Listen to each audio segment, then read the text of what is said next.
Imaginez un instant que l'un des plus grands mystères de l'histoire repose encore intact sous la terre.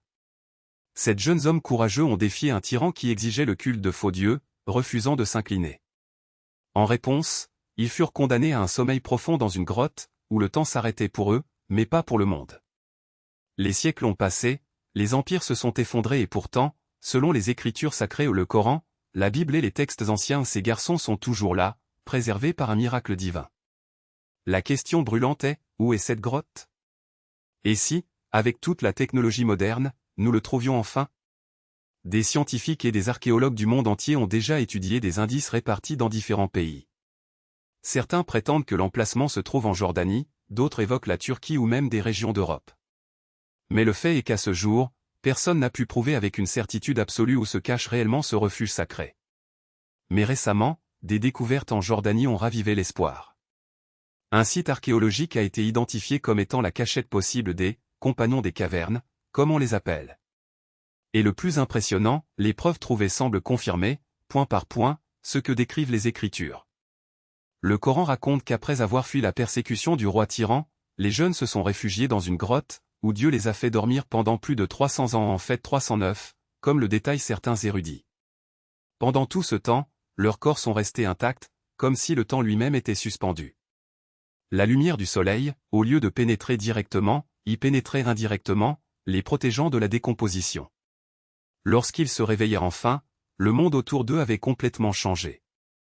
Ils n'étaient plus des fugitifs, mais un signe vivant de la miséricorde divine. Et les preuves ne s'arrêtent pas là.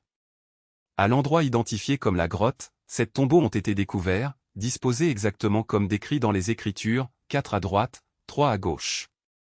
De plus, les restes humains étaient conservés dans des urnes en verre, comme si quelqu'un, il y a des siècles, avait tenté de protéger ces corps afin que les générations futures puissent être témoins de la vérité.